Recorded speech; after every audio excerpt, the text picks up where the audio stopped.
Bismillahirrahmanirrahim. Assalamualaikum warahmatullahi wabarakatuh. Alhamdulillah, puji dan syukur senantiasa kita panjatkan kepada Allah Subhanahu wa taala. Begitu pula salat dan salam semoga tercurah dan terlimpahkan kepada baginda Nabi besar Muhammad sallallahu alaihi wasallam. Teman-teman sekalian, hari ini kita hadir lebih pagi, kita hadir lebih awal karena ada beberapa hal yang harus saya kerjakan di jam 10 nanti.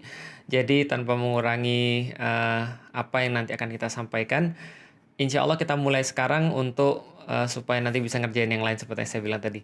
Teman-teman sekalian, selamat datang di dalam ngaji Jomblong ke-14. Jadi sudah 14 hari. Walaupun puasanya baru berapa? Baru 7 hari ya? 7 hari atau 8 hari? Saya sudah nggak ngitung lagi.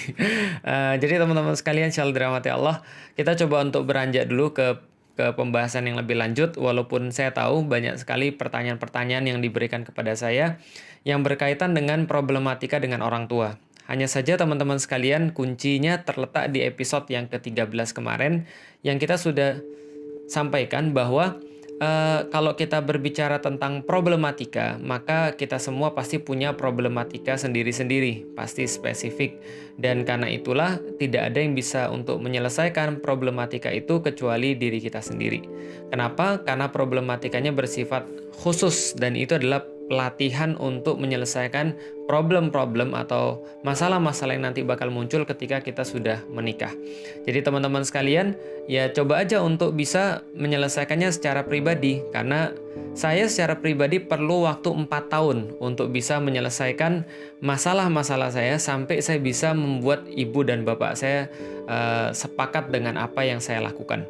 Jadi memang saya tahu tidak mudah, tapi itu bisa dijalani dan itulah bagian daripada prosesnya. Makanya senantiasa saya sampaikan, kesalahan yang sering terjadi pada orang-orang yang mau menikah adalah mereka baru mau bersiap-siap kalau mereka sudah mau melakukan. Padahal persiapan itu sebelum kita melakukan. Contoh, mungkin teman-teman nggak akan pernah bersiap-siap sampai, kalau yang perempuan, sampai seorang laki-laki datang lalu mengkhitbah teman-teman sekalian, baru setelah itu teman-teman merasa mau nikah, baru setelah itu ngobrol dengan bapak dan ibunya, yaitu sudah ya kind of late, sudah telat. Kenapa? Karena harusnya itu dibicarakan jauh sebelumnya. Atau seorang laki-laki misalnya, dia baru mau persiapan finansial, setelah baru mau persiapan emosional, baru mau belajar agama, setelah dia naksir sama seorang perempuan. Ini juga bukan sesuatu yang ideal. Kenapa? Karena nanti terburu-buru, dan kalau terburu-buru itu tidak akan ada kebaikan. Oke, saya coba lanjut dulu teman-teman sekalian. Setelah kita menjalani semua hal, jadi saran saya kalau teman-teman masih punya pertanyaan, coba nonton dulu dari yang pertama sampai dengan yang ke-13, baru nanti teman-teman kalau ada yang memang bertanya, baru bertanya. Walaupun saya yakin sudah terselesaikan sebelumnya. Kalau semua fase-fase itu, episode-episode itu sudah kita terapkan, sudah kita lakukan di dalam kehidupan kita, maka seharusnya teman-teman sekalian, ketika sudah mulai merasa sudah siap untuk nikah, dan lalu bisa meyakinkan kedua orang tuanya bahwa dia sudah di dalam fase yang sama, orang tuanya melihat bahwa oh ya, ini anak sudah punya tanggung jawab terhadap dirinya, sudah mulai bisa untuk manage dirinya, sudah mulai bisa untuk manage orang lain, mengambil tanggung jawab yang lebih besar. Dia siap secara umur, dia siap secara finansial, dia siap secara agama, dia siap secara fisik, dia siap secara emosional, maka kita baru mulai untuk mencari seorang perempuan. Pertanyaannya, bagaimana perempuan yang cocok? Silahkan review lagi di episode yang pertama tentang mencari kayu. Saya cerita sedikit tentang saya. Saya masuk Islam 2002. Saya sudah ulangi. Lalu kemudian ketika 2002 saya masuk Islam, saya putusin pacar saya. Saya memutuskan untuk mencari ilmu agama lebih jauh. Saya putuskan untuk belajar Islam. Dan saya jatuh cinta pada dakwah. Saya senang untuk menyampaikan agama Allah, karena saya pikir ini adalah satu-satunya cara bagi saya untuk bisa berguna di dunia ini, untuk bisa berhadapan dengan Allah nanti, dengan membawa amal-amal yang mungkin akan punya chance untuk mendapatkan ridha Allah. Saya jatuh cinta dengan dakwah, lalu kemudian selama 4 tahun saya berdakwah, baru saya menikah tahun 2006. Jadi ada waktu 4 tahun saya meyakinkan bapak saya dari umur 2002, umur saya 18 tahun, sampai umur saya 22 ketika tahun 2006. Lalu ngapain aja ketika kita dakwah? Tentu saja ya, walaupun IPB itu saya sudah sempat sampaikan, Itu sebuah kampus yang di masa saya sangat-sangat syar'i ya, sangat-sangat penuh dengan suasana Islami gitu. Jadi sampai-sampai pada saat itu saya ketika ketemu dengan sama-sama satu kelas. Jadi ada akhwat, saya ketemu sama-sama satu kelas. Itu kita ketemu di koridor, itu kita salam aja enggak. Jadi beda banget ya dengan yang sekarang ya. Kita salam aja enggak, ngucapin assalamualaikum itu aja enggak. Kenapa? Saking menjaga dirinya gitu kan ya. Walaupun ya itu agak berlebihan sih ya. Tapi saya pengen menyampaikan bahwa dulu ketika saya di IPB, kondisinya seperti itu. Tapi tentu saja tidak menghilangkan sebuah potensi saya untuk berinteraksi dengan akhwat. Dan interaksinya banyak sekali.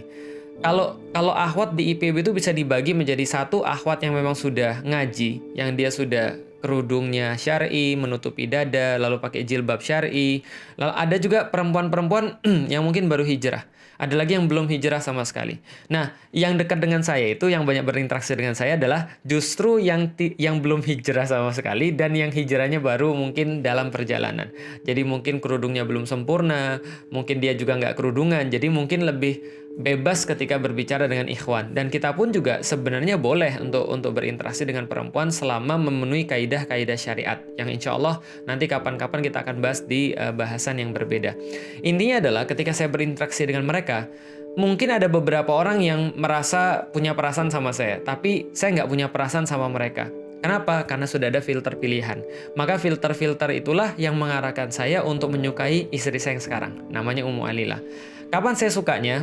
Saya sukanya ketika mengetahui beberapa hal yang bersifat non-fisik yang dia lakukan. Contoh misalnya, saya sudah cerita. Ketika kita lagi praktikum, ya namanya juga ini ya, satu kelas, jadi nggak terhindarkan. Inilah namanya aktivitas-aktivitas tertentu yang kita lakukan sehingga ya minimal bisa menjadi tempat otomatis di mana kita ketemu, ya cinta lokasi lah kalau kata orang zaman sekarang. Maka kalau teman-teman nanya, saya mau nyari di mana saat saya nggak ada aktivitas, saya nggak ada tempat untuk ketemu, misalnya nggak ada chance, ya carilah, walaupun jangan sampai modus. Misal datang ke kajian atau kumpul ke komunitas, ikut komunitas cuma untuk modus mencari pasangan, jangan. Itu adalah sesuatu yang salah. Niatnya tetap ngaji, niatnya tetap belajar, tapi insya Allah aktivitas apapun, kalau itu adalah aktivitas yang syar'i, diniatkan karena Allah, ya itu adalah bonusnya aja. Exposure itu adalah bonus.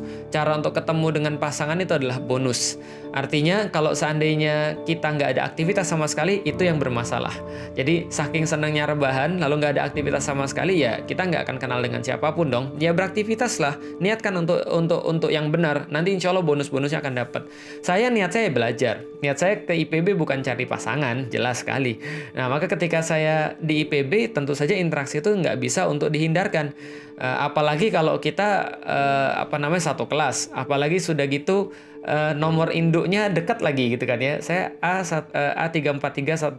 A343011023. Istri saya A343011010. Nah, jadi itu dekat, sangat berpotensi untuk satu kelompok.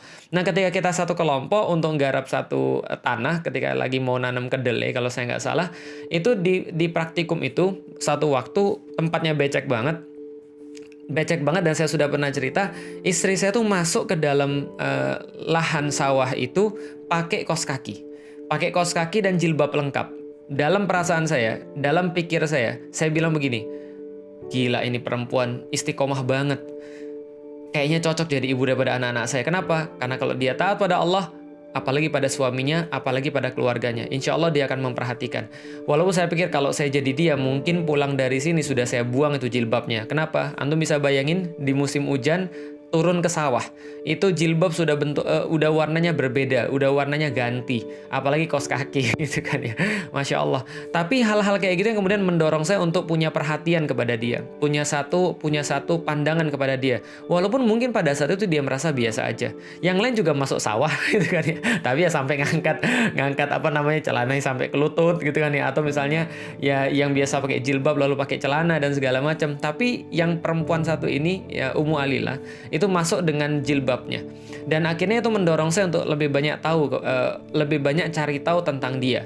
Saya tahu bahwa dia aslinya dari Pati, Jawa Tengah, dia anak desa, dia orang yang mungkin nggak terlalu berada dibandingkan dengan saya. Mungkin juga dia tidak terlalu paham tentang dunia-dunia yang saya pahami. Mungkin hidupnya ya standar, dalam arti kemudian flat gitu kan ya. Lalu saya cari tahu dia anak tunggal, dia punya ayah dan ibu masih dan segala macamnya. Dari mana cari taunya? Ya pakai ini dong, pakai modusnya dong. Ya laki-laki aja untuk maksiat aja bisa. Masa untuk ta'aruf nggak bisa? Untuk mencari tahu sebelum khitbah nggak bisa. Saya punya teman sama-sama orang Pati, saya tanyain, "Gimana kabarnya?" "Oh ya, kamu dari mana sih?" "Pati." "Oh ya gitu ya. Pati tuh kayak apa sih?" "Oh ya, Pati tuh kayak gini gini gini gini gini gini gini." Lalu mulai modusnya. "Oh gitu ya. Emang di kelas kita ada juga ya sama-sama orang Pati ya?" "Oh ada." Padahal saya sudah tahu. Nah, ini adalah sebelum khitbah. Cari tahu dulu. Setelah cari tahu, lalu kemudian kita, oh ya. Dan juga kebetulan istri saya itu, calon istri saya waktu itu, Ummu Alila itu dulu juga aktif di lembaga dakwah. Dan waktu itu dia di bagian dana dan usaha, saya juga di bagian dana dan usaha. Walaupun organisasi kita terpisah total. Cewek, ya cowok ya cowok. Muslimah, ya yang laki-laki, yang muslim ya muslim. Maka kita terpisah total. Nah, tapi setidaknya saya jadi ngerti, oh ya aktivitas dakwah dia juga di tempat yang sama. Berarti dia sepemikiran dengan saya. Berarti apa yang saya bayangkan tentang ke depan, berarti dia juga bisa bayangkan. Berarti kalau saya menginginkan kebangkitan Islam, maka dia juga menginginkan kebangkitan Islam. Saya tanya, sudah ngaji belum? Sudah, dan segala macam. Tanya sama temennya. Jadi ya ini kemudian yang kita cari tahu dengan interaksi yang bersifat syar'i, artinya interaksi yang bersifat tidak berkholwat. Setelah saya cari tahu, setelah kemudian saya melihat, lalu kemudian saya mengawasi aktivitas-aktivitasnya, baik secara langsung yang saya cari-cari sendiri ataupun yang tidak, maka ini memberikan saya sebuah kesempatan untuk mengetahui siapa dia. Dan waktu itu juga ada semacam kesempatan. Ada orang yang mau untuk berhijrah. Waktu itu nggak banyak, teman-teman sekalian. Kalau waktu itu di zaman dulu ya, itu satu kali pengajian yang datang paling cuma 10-15 orang. Dan saya belum ngisi, saya cuma datang kajian. Kajiannya Ustadz Fatih Karim. Ustadz Fatih Karim ngisi di IPB 10-15 orang, dan cewek-ceweknya kita nggak tahu. Cowok-cowoknya mungkin lebih dikit gitu kan ya. Jadi mungkin cowoknya ada 5 gitu kan ya, atau ada 10, ceweknya mungkin ada, atau 15, atau ceweknya lebih banyak daripada itu. Tapi kalau cowok ya paling banyak kayaknya 15 orang waktu itu. Nah, lalu kemudian ketika sudah kajian-kajian kayak gitu, ada yang mau hijrah, ada yang mau untuk belajar tentang Islam, perempuan-perempuan. Nah, perempuan-perempuan ini saya rekomendasikan ke siapa? Saya rekomendasikan tentu ke Ummu Alila dong, gitu kan ya. Lalu kemudian saya bilang, ini ada yang mau untuk ngaji, ada yang mau untuk tahu tentang Islam, bisa nggak bantuin? Oh ya bisa, Lik, silahkan aja, kasih aja nanti kontaknya saya. Waktu itu yang punya HP nggak banyak, jadi kita ketemuin, lalu kemudian kita serahkan, lalu kemudian ya begitulah yang terjadi. Dan interaksi ini terus-menerus terjadi dalam hal-hal yang bersifat ya tidak dicari-cari ya, sekali lagi bukan modus. Nggak ada DM dulu, nggak ada WhatsApp dulu, dan nggak ada komen-komenan dulu, nggak ada, semuanya nggak ada. Ya kalau memang ada yang mau ngaji ya saya kasih, atau ada tugas dan segala macam. Lama-kelamaan interaksi ini kemudian bertambah banyak, bertambah dalam. Artinya ya ketika ya namanya semakin banyak ngerjain tugas, semakin kita tahu dan segala macam. Sampai pada satu titik di mana saya sudah meyakini bahwa ini kayaknya benar. Ini kayaknya cocok. Ini kayaknya bisa diseriusi. Kenapa? Karena mulai tumbuh rasa suka, mulai tumbuh rasa senang, dan itu wajar-wajar saja. Kenapa? Karena Allah sendiri bilang di dalam Al-Qur'an, "Zuyyina lin-nasi hubbus syahawati minan nisa", dan seterusnya. Mulai tumbuh rasa adem ketika ngelihat dia. Latar belakangnya cie gitu kan. Itu kemudian mulai kejadian. Lalu setelah itu saya pikir ini sudah nggak sehat, karena sudah mulai muncul rasa suka. Kalau dibiarkan begitu saja nanti bisa mengarah kepada kemaksiatan. Kenapa? Nanti kita bayangin, nanti kita pengen sesuatu yang lain, nanti kita pengen untuk terbuai-buai asmara dan seterusnya. Jadi saya memutuskan untuk mengambil langkah berikutnya. Apa langkah berikutnya? Khitbah, meminta dia untuk menjadi calon saya. Setelah saya yakin. Ada yang nanya, "Ustadz, kalau perempuannya lebih miskin gimana? Kalau perempuannya..." Ya itu kejadian pada saya. Saya tuh kan orangnya kan ya nggak kaya juga. tapi yang jelas lebih layak daripada istri saya itu ya. Jadi nanti saya tunjukin seperti apa. Kapan-kapan saya tunjukin rumahnya kayak apa dan segala macamnya. By the way, istri saya itu saya sudah tahu sebelum saya mengkhitbah dia bahwa rumahnya itu setengahnya masih dari tanah. Taunya dari mana? Ya, jangan remehkan kemampuan intelijen saya gitu. Saya tahu setengah rumahnya itu masih dari tanah. Saya tahu dia orang yang ngandelin beasiswa. Saya tahu kalau misalnya dia juga orang yang sangat mandiri dalam tanda kutip ya, mandiri terhadap finansial dan seterusnya, dan itu tidak menjadi sesuatu hal yang menyurutkan langkah saya, justru membuat saya semakin yakin bahwa this is the one. Kenapa? Saya perlu orang yang siap untuk saya bawa lari, bukan kawin lari ya. Saya bawa untuk lari di dalam dakwah. Karena saya perlu orang yang tough. Saya perlu orang yang siap untuk menjadi orang yang nanti akan ngurusin anak-anak saya. Nah, jadi kalau ada yang berkata, kalau perbedaannya secara harta gimana? Saya nggak ada masalah. Yang dimaksud dengan sekufu itu bukan harta, tapi agama. Yang dimaksud dengan agama adalah dia punya niatan yang sama untuk sama-sama terikat pada hukum Allah. Walaupun mungkin hafalannya beda, walaupun mungkin sakofahnya beda, tapi keinginannya, semangatnya, girahnya, hamasahnya itu sama ketika dia mau untuk taat pada Allah Subhanahu wa Ta'ala. Suatu waktu ketika kemarin Hawariyun dan Dena Haura itu ketika ketemu, itu juga yang menjadi pertanyaan. Latar belakang mereka beda banget, satu dari pesantren, satunya anak gaul. Lalu kemudian ditanya, Ustadz kenapa Ustadz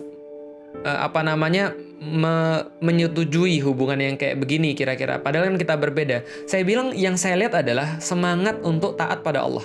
Yang saya lihat adalah semangat dia untuk mau terikat dengan hukum-hukum Allah dan mau untuk berdakwah dan tahu masa depannya seperti apa. Dan itu juga yang saya lihat pada istri saya. Maka duit itu tidak pernah menjadi pertimbangan saya. Jangan salah tangkap, saya nggak bilang duit nggak penting. Nggak, duit penting, harta penting. Cuman itu bukan pertimbangan untuk mencari seorang istri. Karena kenapa? Rizki minallah.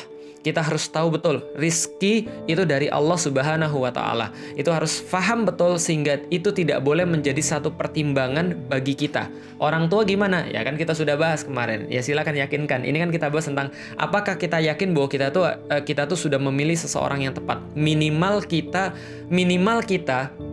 meminimalisir kemungkinan-kemungkinan yang tidak tepat gitu loh maksudnya. Oke, jadi nggak ada masalah tentang itu. Nah, saya melakukan proses yang berikutnya. Saya mengkhitbah, saya tulis surat.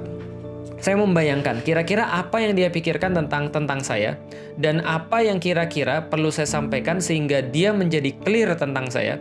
Lalu kemudian berpotensi besar, kemungkinan besar untuk menerima pinangan saya. Maka saya tulis, kenalin nama saya ini segala macam, ya mungkin dia sudah tahu tinggi badan, lalu kemudian riwayat pendidikan, lalu kemudian ya kalau ada penyakit apa fisik yang perlu dia ketahui, lalu kemudian keluarga saya seperti apa, saya jelasin dan segala macamnya. Dalam pikiran saya sudah tahu.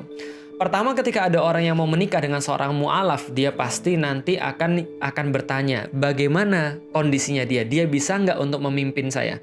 Karena tugas seorang laki-laki dalam rumah tangga, khususnya dalam hubungan suami istri, dia berfungsi sebagai seorang pemimpin.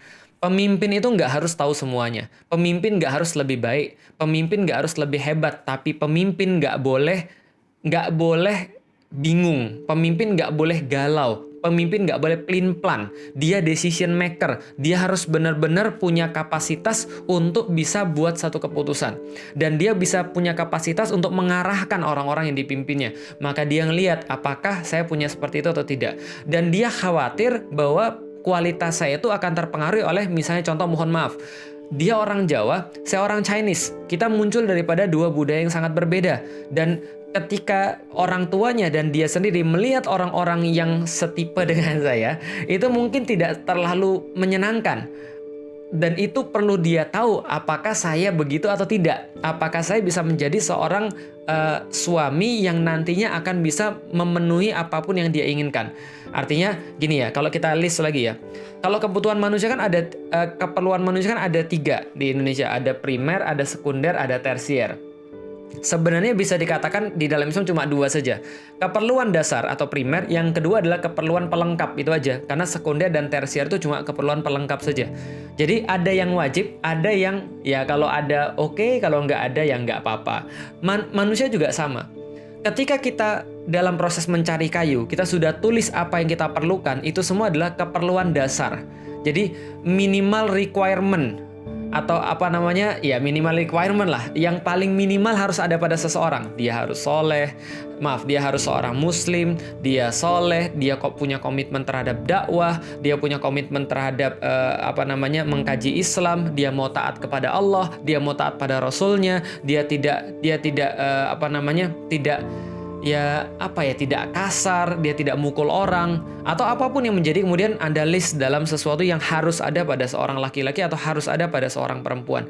Maka saya pikir kayaknya dia akan merasa terancam atau insecure kayak kalau seandainya dia tidak mendapatkan jaminan bahwa saya tuh adalah orang yang bukan hanya dilihat dari selama ini track record dia terhadap orang setipe dengan saya, tapi saya juga adalah seorang muslim yang sifat Islam saya di atas segala-galanya termasuk etnis. Maka saya tulis, mungkin kamu merasa ragu ketika kamu harus menikah dengan orang yang etnisnya berbeda, atau dengan budaya yang berbeda, atau dengan segala macam yang berbeda. Saya punya kakak begini, saya punya adik begini, bapak saya begini, ibu saya begini, dan kita semua sama sekali berbeda. Tapi saya bilang sama dia, kamu harus tahu bahwa komitmen saya terhadap Allah dan Rasulnya di atas segala-galanya. Di atas segala-galanya termasuk di atas diri saya sendiri. Maka ini bisa saya jadikan jaminan kepada kamu bahwa saya akan menjadikan Allah dan Rasulnya komit di atas segala-galanya. Andaikan suatu saat nanti ada sesuatu di antara kita, surat ini boleh kamu simpan untuk sebagai jaminan. Itu yang kemudian saya maksud. Kemudian saya khidbah dia, saya sudah ceritakan, saya taruh itu surat khidbah kira-kira 3 atau 4 lembar saya lupa di rental komputer. Saya minta dia untuk ambil ketika ngambil tugas, saya minta dia untuk baca, dan saya minta dia untuk respons. Singkat cerita teman-teman sekalian, dia ngomong sama orang tuanya menyarankan nanti aja setelah lulus, dan lulusnya masih sekitar 3 atau 6 bulan lagi. Nah, akhirnya khidbah kita dipending. Nggak ada masalah khidbahnya dibatalkan. Ta'aruf dibatal pun nggak ada masalah. Kenapa? Justru ta'aruf itu adalah sebuah proses yang bisa benar, bisa jadi salah, bisa jadi lanjut, bisa jadi gagal, bisa jadi lanjut, bisa jadi nggak jadi. Itu nggak ada masalah, dan nggak ada yang dirugikan di situ. Nggak seperti proses pacaran. Proses pacaran itu jadi masalah, nggak jadi masalah juga. Kenapa masalah? Karena kalau ada orang nggak jadi ketika proses pacaran, terus dia ketemu, dia bilang, tuh lihat tuh, tau nggak dia siapa? Mantan gue. Mantan. Lebih parah lagi, tau nggak dia siapa? Bekas gue. Kan nggak enak. Itu kalau pacaran. Beda dengan kemudian ta'aruf. Ta'aruf khidbah nggak ada masalah. Setelah kemudian berikutnya, setelah dia mau lulus, dia kemudian saya kabari dia lagi, saya mengkhidbah kamu lagi. Boleh nggak? Boleh. Dia bilang nanti insya Allah orang tua sudah setuju, nanti kamu ketemu dengan ibu saya nanti pas lagi wisuda. Ketemu dengan ibunya pas lagi wisuda, ibunya ngelihat saya tanya, Assalamualaikum ibu, Waalaikumsalam. Ibu gimana? Saya berencana untuk mengambil alih pertanggungjawaban bapaknya Iin kepada saya. Menurut ibu gimana? Ya jawaban ibunya gitu yang sudah saya prediksikan dan sudah saya nantikan. Ya kalau ibu mah terserah Iin aja. Alhamdulillah. Orang Jawa itu kan begitu ya. Masya Allah sangat nyenengke. Diminta silakan makan orang Jawa. Oh ya. Gak usah mas. Lah kenapa? Saya nanti saja. Saya sudah kenyang mas. Oh ya. Kalau gitu silakan mas, ini ada hadiah. Nggak usah mas, makasih. Saya nanti saja. Orang Jawa kan begitu. Yang bahaya kalau sifat itu dibawa nanti sampai ke akhirat ya. Nah kenapa? Silakan orang Jawa masuk surga. Nggak usah, saya di luar saja, gitu kan ya. Enggak. Itu guyonan. Sorry orang Jawa. Ini tidak bermaksud untuk tidak bermaksud untuk sara ya, tapi cuma untuk guyonan saja. Nah, jawabannya begitu. Alhamdulillah. Jadi dikatakan bahwa ya saya terserah anak saya saja. Kita lanjut, dan saya semakin yakin bahwa ini adalah seseorang yang memang saya pilih untuk saya. Maka kita setelah khidbah itu tadi, setelah dia menyetujui, orang tuanya sudah setuju, kita sudah tetapkan kapan tanggal nikahnya. Karena itu fast forward, saya juga sudah bilang sama ibu dan bapak saya, nanti saya cerita proses ibu dan bapak saya seperti apa, tapi ini proses dengan istri saya selesai. Dia setuju, itu namanya khidbah. Lalu kemudian bapaknya setuju, sudah ada tanggalannya, itu namanya ta'aruf. Maka dalam proses ta'aruf ini dimulailah perkenalan. Dimulailah kemudian pertanyaan-pertanyaan yang lebih menukik, pertanyaan-pertanyaan yang lebih dalam, pertanyaan-pertanyaan yang lebih intim. Lalu kemudian kita juga boleh dalam proses itu kita melihat dan memutuskan apakah kita masih cenderung kepada dia atau tidak. Sedangkan di pihak saya gitu kan ya, itu adalah di ring yang sono. Di ring saya ini masalahnya luar biasa. Pertama kali saya bilang sama bapak dan ibu saya, kan bapak saya sudah boleh saya nikah tuh. Dia nanya, emang kamu sudah punya calon? Saya nunjukin, ini calon saya. Bapak saya bilang, kamu liatin sama mamimu sana. Gitu kan. Lalu saya liatin pada ibu saya. Apa kemudian reaksi ibu saya? Langsung gini, mami nggak mau yang kerudungan. Waduh, masalah ini. Mami nggak mau yang kerudungan. Loh kenapa Mami nggak mau yang kerudungan? Pokoknya Mami nggak mau, titik. Mami nggak mau yang kerudungan. Nggak usah lagi ngomong. Kalau kamu mau nikah, nikah aja sana sendiri. Nggak usah bawa Mami. Waduh, masalah. Tapi ya itu, kan saya sudah bilang, semua masalah-masalah ini adalah sebuah pelatihan untuk kita selesaikan. Dan itu pasti bisa. Dan itu perlu waktu, iya. Tapi pasti bisa insya Allah. Selama saya sudah mengantongi izin walinya, itu sudah aman. Kenapa? Worst case, teman-teman sekalian, saya bisa mengatakan bahwa saya nggak perlu wali karena saya laki-laki. Saya bisa kemudian untuk menikahi dia tanpa restu ibu dan bapak saya. Worst case, walaupun saya nggak mau kayak gitu tentunya.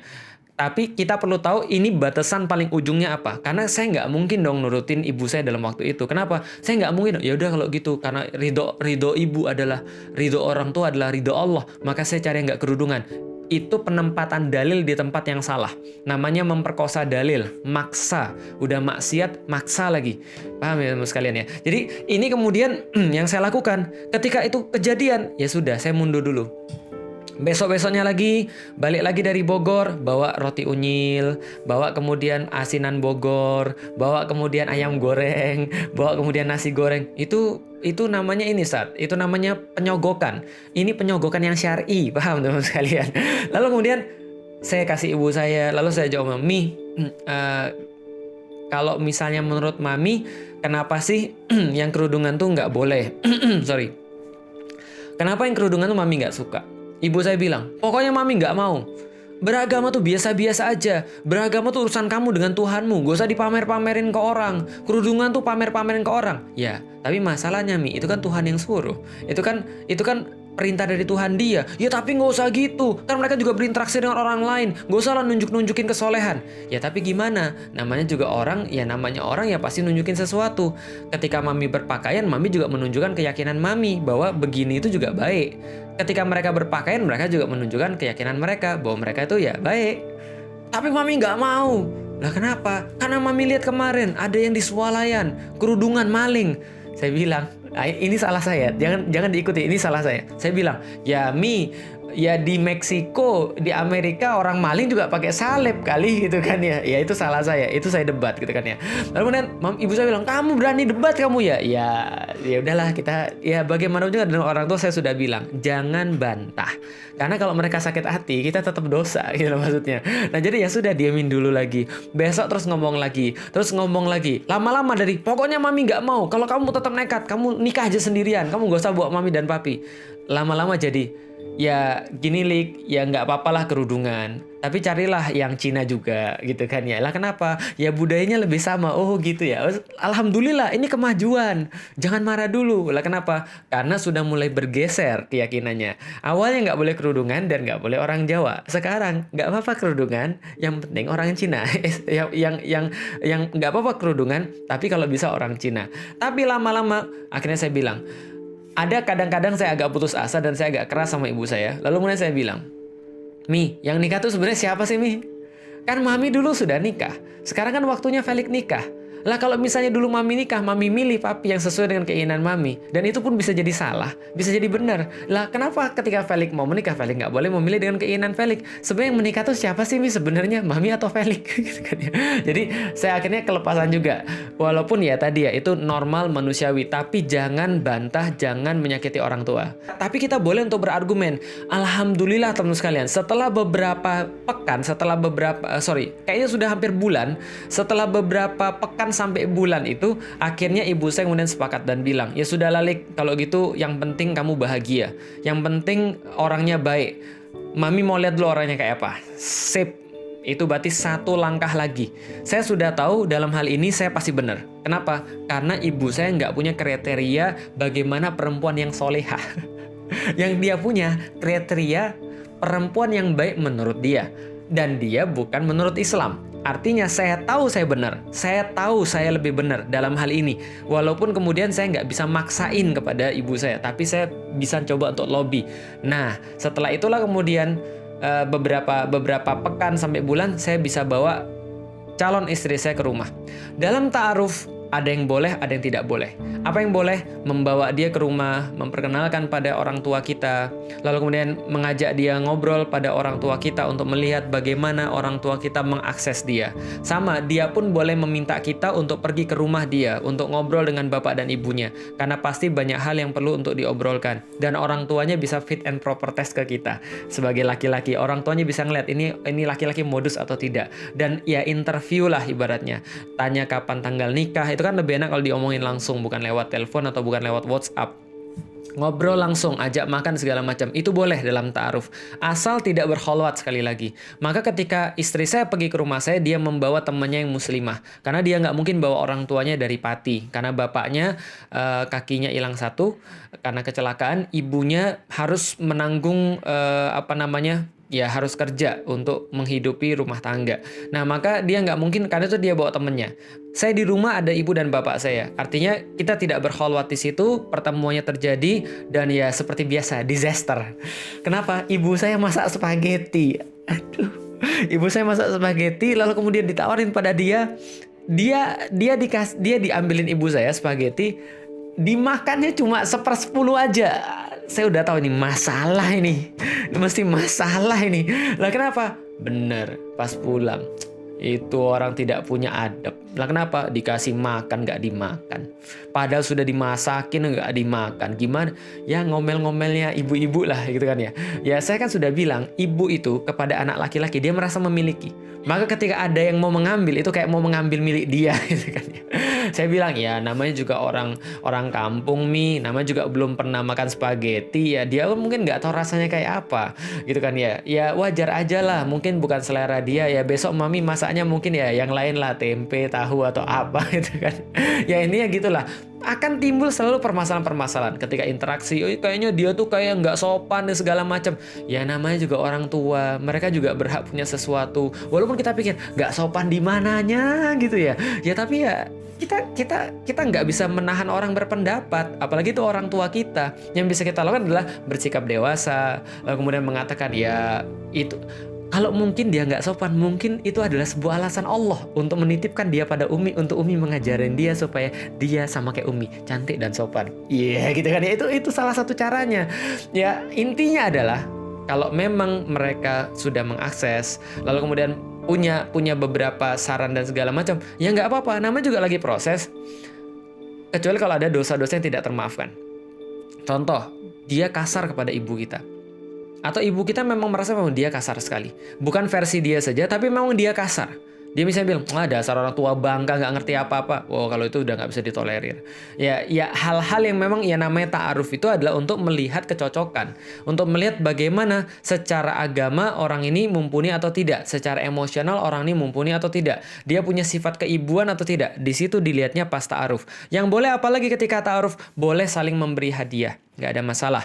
Contoh misalnya, Anda mau ngetes, dia bisa masak atau tidak. Anda bilang, boleh dong saya dimasakin gitu kan ya. Saya mau lihat kamu bisa masak atau enggak. Itu nggak ada masalah. Membicarakan hal-hal yang bersifat masa depan, boleh. Kira-kira anaknya mau berapa, itu bukan masalah. Kenapa? Karena ini penting gitu kan ya, untuk diobrolkan. Oh, saya tuh nggak mau anak banyak-banyak. Lah kenapa? Nanti kasih makannya susah. Wah, berarti ada masalah akidah di sini gitu kan ya. Anaknya mau berapa, masa depannya kayak apa. Saya nulis. Masa depan saya yang saya bayangkan adalah saya menjadi seorang pendakwah. Saya menjadi seorang pengemban dakwah. Bisa jadi nanti kamu akan ditinggalin setiap hari. Walaupun waktu itu saya belum ngisi apapun. Bisa jadi kamu ditinggalin setiap hari. Bisa jadi akan ada bahaya-bahaya yang nanti kelak nanti akan datang kepada saya. Sebagaimana ketika Rasul berdakwah akan ada bahaya-bahaya yang datang pada Rasulullah. Bisa jadi yang nanti datang lebih parah daripada bahaya-bahaya. Bisa jadi penjara, bisa jadi kemudian nyawa dan segala macam. Dan kalau itu terjadi, ya kalau kamu memang niat untuk memutuskan menikah sama saya, maka kamu harus tahu kamu di jalan yang seperti itu. Bisa jadi. Saya nggak nggak ngarep, tapi bisa jadi kayak begitu. Dan kalau ini kejadian, tolong didik anak-anak saya agar mereka mempersiapkan untuk mati seperti bapaknya. Itu saya tulis dalam surat saya. Bagaimana pandangan kita ke depan, bagaimana rencana kita ke depan, apa yang mau kita lakukan setelah kita menikah, lalu apa yang kira-kira yang harus dia pahami daripada diri kita. Kamu harus paham aku agak bosi, kamu harus paham aku agak rewel, kamu harus paham aku agak rese dan segala macam. Ya itu kemudian ditulis aja, nggak ada masalah. Kalau zaman sekarang diobrolin aja, nggak ada masalah, asal jangan kholwat. Boleh nggak bertelepon-teleponan? Boleh, selama tidak berbuai-buai. Assalamualaikum, waalaikumsalam. Sudah makan belum? Oh iya, aku sudah makan sih. Hari ini kamu mikirin aku nggak? Nggak boleh. Jelas ya, modus, nggak usah. Yang kayak gitu-gitu nggak perlu. Jangan main baper-baperan. Karena kalau nanti nggak jadi, antum nanti bunuh diri. Gitu loh maksudnya. Jadi jangan yang aneh-aneh lah. Oh, jangan melibatkan perasaan, jangan baper, jangan bucin. Antum tuh belum nikah, nanti aja udah nikah baru gitu. Kamu kangen nggak sama aku? Nggak boleh, nggak usah, gitu kan ya. Lah kenapa? Karena ini justru nanti akan merusak proses antum. Ingat ya, itu belum saatnya. Nggak akan terlambat saatnya. Yakin nggak akan terlambat. Apalagi yang boleh ketika ta'aruf. Yang boleh ketika ta'aruf adalah ya melihat pasangan, itu boleh. Yang maksudnya melihat itu apa? Dia buka kerudung. Setahu saya nggak gitu. Setahu saya melihat itu ya melihat aja sampai kita cenderung pada dia dengan apa yang kita inginkan. Ya apapun itu yang kita mau lihat. Boleh nggak untuk menanyakan bagian-bagian yang nggak kelihatan? Boleh, nggak ada masalah. Itulah gunanya ta'aruf. Nanya sama ibunya, kupingnya ada berapa? 1 atau 2? Kan nggak kelihatan, kan ketutup kerudung gitu kan ya. Nanya pada ibunya, kalau penting bagi Anda misalnya, rambutnya lurus atau misalnya nggak lurus misalnya.